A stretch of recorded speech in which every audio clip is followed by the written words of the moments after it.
So next up, we are bringing to stage Omar Oakes, our editor-in-chief of the Media Leader, who's going to be leading a fireside conversation around creativity and media. I'm going to welcome Omar and his guests to the stage, and I will let Omar make the introductions, but please give them a very warm welcome.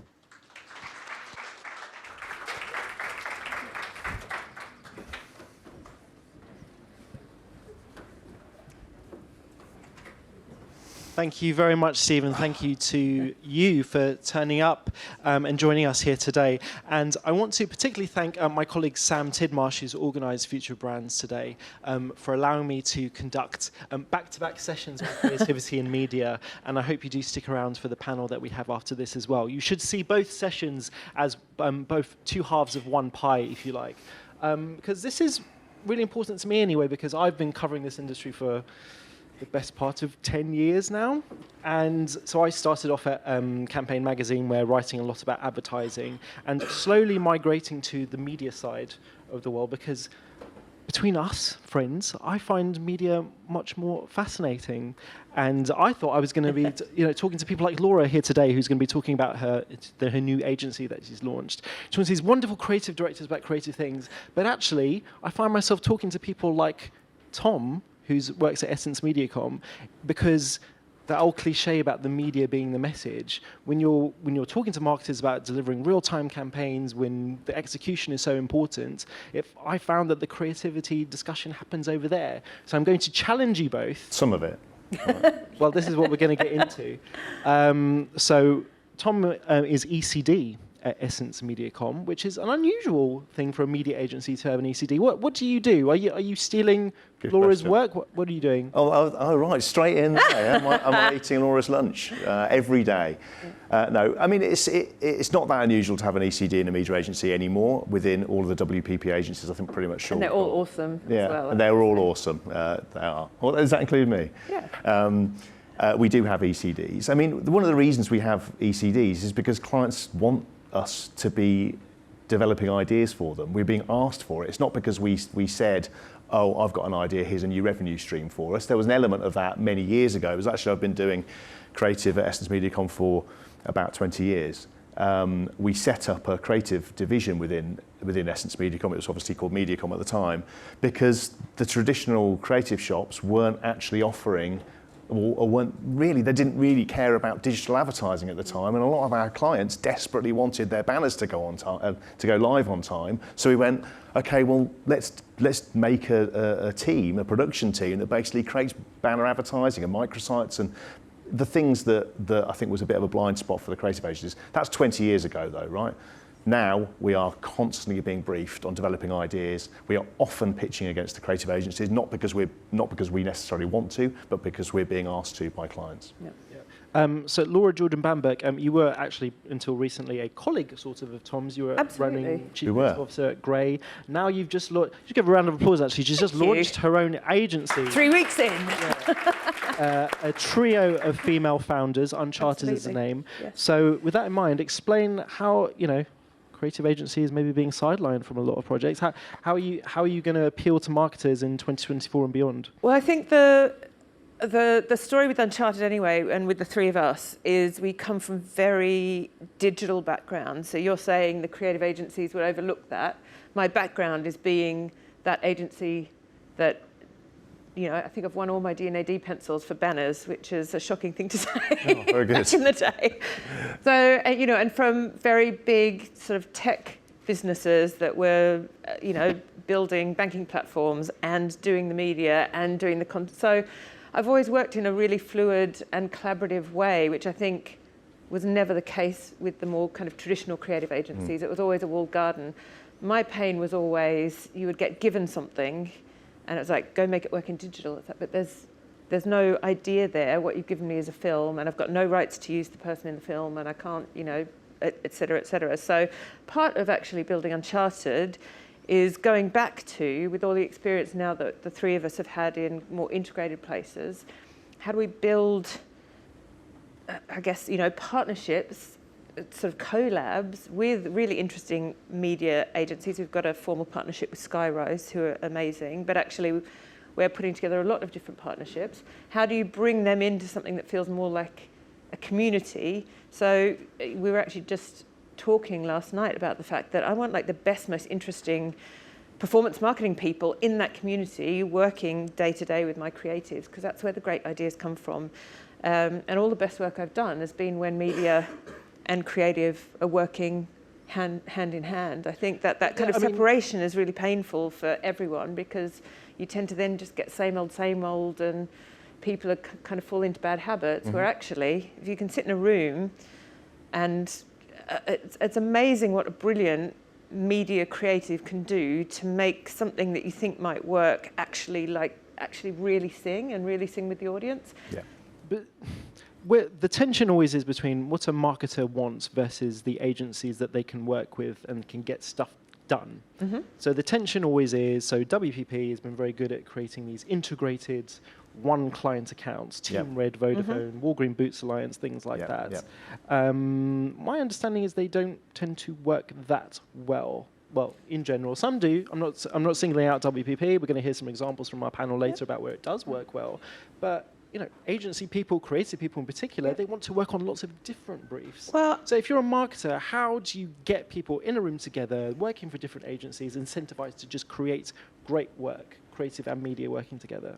Like, honestly, I think it is about great leadership. It comes from the top. And I've been part of those WPP teams, which have worked brilliantly, because there's been a really brilliant team in the centre that has been open and collaborative and have shared things and pulled down the, and sometimes actually, because in my role at Grey, I was also president, is actually looking at commercial deals between the agencies behind the scenes to make sure that that's all sorted first, so you can just get on with it and work as a team.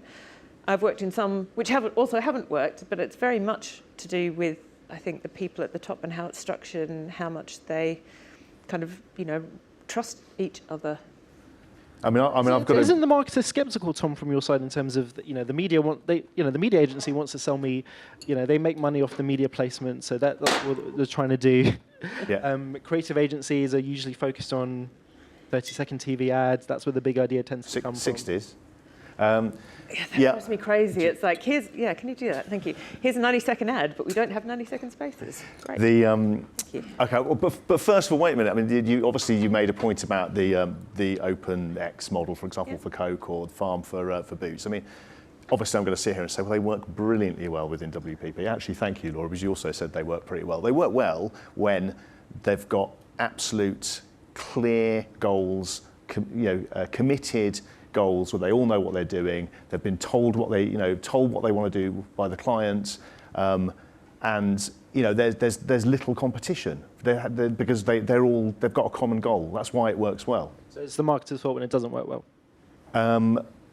That's a challenging question. In some cases, yes, it is, because the marketers are the puppet masters in a lot of these things. We're building these models for our big global clients, right? And one of the reasons for that, there are many reasons, but one of the reasons is because the clients want control over their, over multiple different markets with multiple different agency relationships, and obviously centralising it gives them that control. And a common goal amongst the agencies. So that's that first point. The point about the creative agencies want to make a telly ad, the media agency wants to do something that's not quite just a telly ad, etc., etc. Obviously, one of the reasons why there is tension between creative and media agencies because they indeed want different things. They've got different models. I mean, there's no one's going to disagree with that, right? Everyone in this room that's got any kind of understanding of how the industry works is going to agree that they don't often work very well together, particularly when they're outside of a holding company and when they're competitive holding companies. But they should work better together, and it is ultimately often down to the marketer to make sure that they do work together. So what together. does the marketer, in 2024 and beyond, what does the marketer need to do to make sure that they can work with the fantastic agencies and talented people?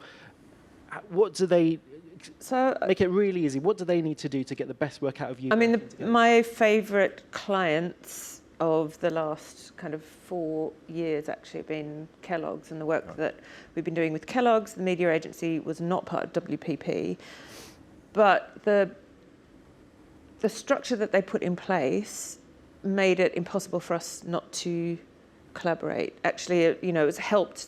Like I said, there were some brilliant people their side, brilliant people our side.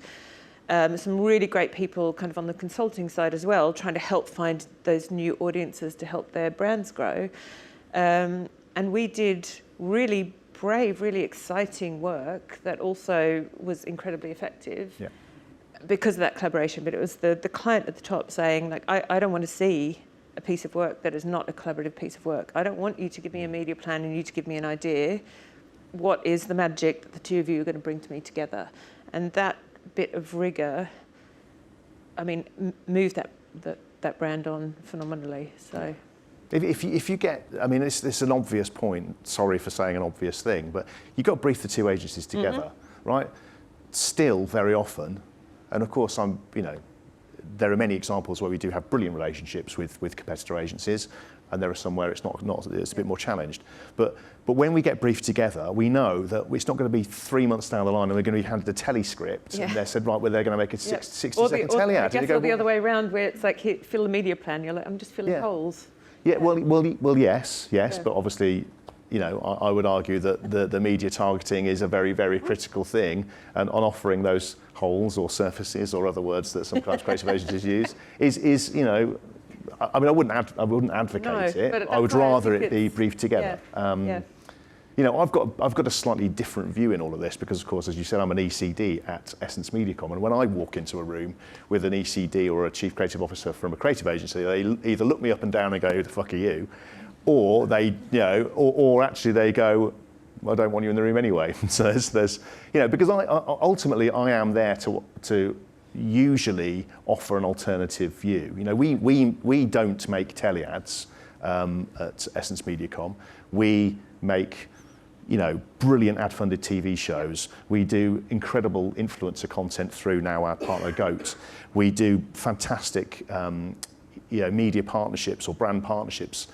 An example being the Pre-Loved Island thing we did with eBay. Again, a brilliant client that does get us involved at the right time and wants to do that type of work. So we're not really there to eat lunch, but what we are there to do is to go, but is this really what you should be doing? Should you really be, this whole thing about starting with a telly script?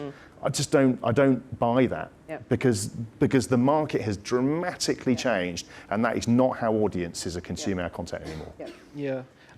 It's interesting. I'm currently reading a book that came out about 5 years ago. It's called Frenemies by Ken Arletta. Anyone heard of that? No, getting blank faces. No, it's a really good book actually. If you want to read about the history of the industry, because of course there was one place where you used to have it. Agencies like Ogilvy, JWT, they were actually doing creative and media.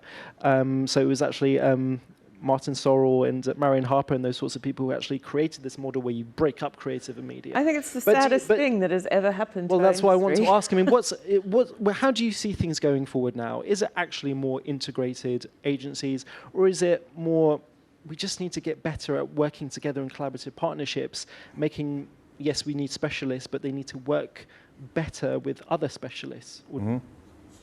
Yeah, I mean, look, the fact that we don't collaborate as well as we should as a whole in the industry is not to anyone's benefit.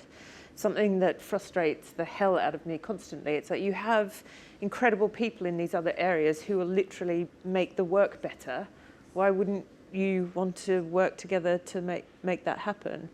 But there is, as always, like a lot of P&Ls, a lot of ego, a lot of other things that get in the way of us doing properly groundbreaking work in a lot of the time. And then you end up, like I was saying, with the kind of same old, and no one is very happy, and we're not giving value back to the clients. And then the clients are like, well, I'm going to replace you with AI because we're not showing our value. I mean, I could talk about this for hours. It drives me bonkers. And I think, I mean, how it's going to move forward, how it should move forward is the fact that, we're obviously seeing consolidation within holding companies. We talked about, OpenX and Farm and whatever else. That's a very good solution for a lot of those big global clients. If marketers want what everyone wants, I think everyone wants a better integrated, more reconciled kind of process between creative and media, then they've got to make it happen. Because we we do want different things very often. Sometimes we don't, sometimes we're absolutely aligned with the creative agencies, but often we're pushing back and going, well, this might not be the right solution. So the marketer's got to take control of that situation and go, I'm going to do that and I'm going to do that. Yeah, and creativity and making work is messy. Coming back to actually what Naomi and Ali were talking about diversity being key to, and having these different points of view, different backgrounds, different expertise in the room. The more different those people are, the better the work is going to be. But it is going to be a little bit more confrontational and a bit messier, because that's what creativity is. And I think we should not be scared of that, and not race to kind of the cultural consensus of that's a great idea, yes, that's a great idea, get it out the door. But just spend a bit more time listening to other people's points of view.